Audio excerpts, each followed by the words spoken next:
আজকে আমি একটা নতুন ধরনের কেক ডেকোরেশন করব। আসসালামু আলাইকুম সবাইকে, চলে আসলাম কেকের আরেকটি নতুন ভিডিও নিয়ে। এই কেকটার কি নাম দেওয়া যায় সেটা একটু ভেবে দেখতে হবে, কারণ এই কেকটার একটু ইন্টারেস্টিং বিষয় আছে। ভিডিওটা শেষ পর্যন্ত দেখতে থাকুন, তাহলে এটা বুঝতে পারবেন আপনারা। কেকের স্পঞ্জটা ছিল 3টা ডিমের, 7 ইঞ্চি একটা মোল্ডে বেক করে নিয়েছি। এবার আমি 3টা স্লাইসে ভাগ করে নিচ্ছি। দেখুন কেকটা কত সফট হয়েছে, কেকটাকে ভাঁজ করলেও কেকটা ভেঙে যাচ্ছে না। এভাবে আপনারা বুঝতে পারবেন কেকটা সফট নাকি হার্ড। এখন আমি টার্ন টেবিলের উপর একটু হুইপ ক্রিম দিয়ে কেকের প্রথম লেয়ারটা দিয়ে দিলাম। এবার দিয়ে দিচ্ছি সুগার আর মিল্কের সিরাপ, তারপর হুইপ ক্রিম কোটিং করে দিচ্ছি। আসলে এই কেকটা ছিল আমার বাসার জন্যই, আমরা নিজেরাই খাওয়ার জন্য কেকটা বানিয়েছিলাম। যেহেতু কেকটা বাসার জন্য বানানো হচ্ছিল, তাই আমি কেকের মধ্যে কিছু এক্সপেরিমেন্ট করতে চাচ্ছিলাম। তো প্রথমে বললাম কেকটার কী নাম দেওয়া যায় ভেবে দেখতে হবে, কারণ এই কেকের বেসটা ছিল বাটারস্কচ ফ্লেভারের, কিন্তু আমি ডেকোরেশন করব একটু অন্যরকমভাবে। এবার আমি কেকের সেকেন্ড লেয়ারটা দিয়ে সুগার সিরাপ আর ক্রিম কোটিং করে নিচ্ছি। আপনারা যারা নতুন কেক বেকিং শুরু করেছেন, তারা চেষ্টা করবেন সুগার সিরাপটা শুধু পানি আর চিনি দিয়ে না বানাতে, তার মধ্যে অনেকখানি গুঁড়া দুধ দিবেন, তাহলে দেখবেন কেকের স্মেলটা অনেক সুন্দর হবে। এবার আমি কেকের থার্ড লেয়ারটা দিয়ে ক্রাম কোট করে নেব। ক্রাম কোট করার পর আমার হাতে খুব বেশি সময় ছিল না, এই জন্য আমি কেকটাকে সেট হওয়ার জন্য নর্মাল ফ্রিজে রাখতে পারিনি। আমি ক্রাম কোট করে সাথে সাথে কেকটা ফিনিশিং দেওয়া শুরু করেছিলাম। আমি কেকের থার্ড লেয়ারটা দেওয়ার পর সুগার সিরাপ দিতে ভুলে গিয়েছিলাম, পরে আমি ক্রিম উঠিয়ে সুগার সিরাপ দিয়ে নিয়েছি। আপনারা অবশ্যই চেষ্টা করবেন প্রতিটা লেয়ারে সুগার সিরাপ দিতে, তাহলে কেকটা অনেক সফট হবে আর কেকটা খেতেও অনেক ভালো হবে।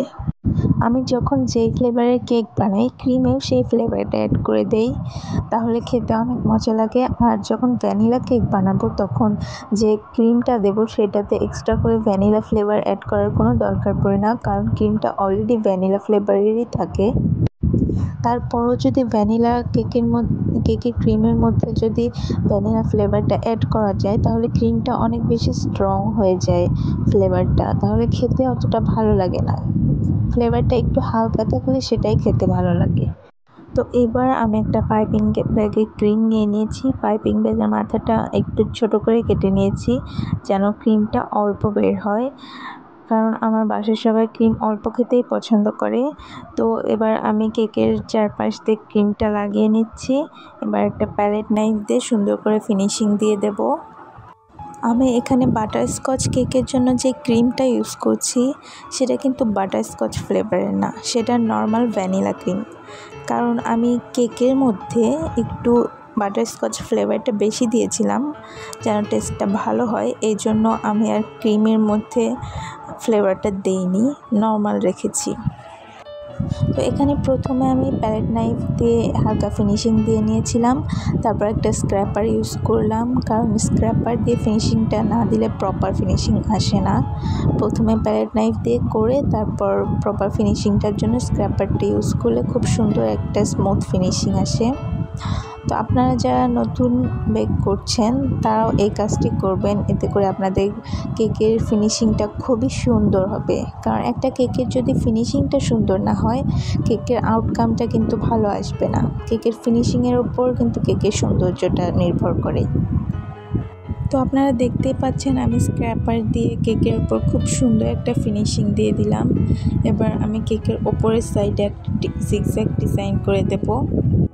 নতুন বেকার্সদের জন্য এই জিগজ্যাগ ডিজাইনটা কিন্তু খুবই কার্যকরী, কারণ কেকের সাইডে ফিনিশিং দেওয়াটা যতটা না সহজ, কেকের ওপরে ফিনিশিং দেওয়াটা ততটাই কঠিন। তো এই জিগজ্যাগ ডিজাইনটা করে দিলে ওপরে ফিনিশিংও দিতে হয় না, আর খুব সুন্দর একটা ডিজাইনও হয়ে যায়। এবার আমি একটা ডার্ক চকলেট ক্রিম মেল্ট করে নিয়েছি ড্রিপিংয়ের জন্য। এবার আমি সাইড দিয়ে ড্রিপ করে দিচ্ছি খুব সুন্দরভাবে। ডার্ক চকলেট ড্রিপিংয়ের সময় আপনারা খেয়াল রাখবেন চকলেটটা যেন হালকা গরম থাকে, খুব বেশি গরমও না, আবার একদম ঠান্ডাও না, হালকা কুসুম গরম অবস্থায় ড্রিপিংটা দিলে কিন্তু খুব সুন্দরভাবে কেকের সাইড দিয়ে চকলেটটা মেল্ট হয়ে নিচে নেমে যাবে। এখানে আমি কেকের উপরের সাইডে পুরোটাই ডার্ক চকলেট দিয়ে কাভার করে দিচ্ছি। দেখুন, যখন আপনারা ডার্ক চকলেট দিয়ে কেকের উপরে কাভার করে দিবেন তখন খেয়াল রাখবেন যেন খুব বেশি চকলেট একবারে দিয়ে দিবেন না, কারণ বেশি করে দিয়ে দিলে তোলা যায় না, কিন্তু অল্প করে দিলে আপনি আবারও দিতে পারবেন কম হইলে। এর জন্য অল্প অল্প করে বারবার দেওয়া ভালো, কিন্তু একবারে বেশি দেওয়া ভালো না। এবার আমি একটা রোজ তৈরি করে নিয়েছি হুইপড ক্রিম দিয়ে। আমি এই প্রথম রোজ কেক বানাচ্ছি, তো রোজটা অতটা ভালো হয়নি। আসলে রোজ বানানোটা প্র্যাকটিসের উপর, যে যত প্র্যাকটিস করবে তার রোজ তত সুন্দর হবে। তো আমার প্রথমবার বানানোর কারণে অতটা ভালো হয়নি, আস্তে আস্তে ঠিক হয়ে যাবে। তো আমি এখানে 3টা রোজ বানিয়ে কেকের এক সাইডে দিয়ে দিলাম। এবার আমি ওই রোজ নজেল দিয়েই একটা ছোট ফুল বানিয়ে দেবো সাইডে। পাইপিং ব্যাগটা হালকা করে প্রেস করলেই এক একটা পাপড়ি হয়ে যায়। তারপর কেকের আরেক পাশে আমি পাতার মতো করে দিলাম, আর যে পাশে ফুল করেছিলাম সে পাশে আমি আরও একটা ফুল করে দিলাম, আর ছোট ছোট 2টা পাতা করে দিলাম।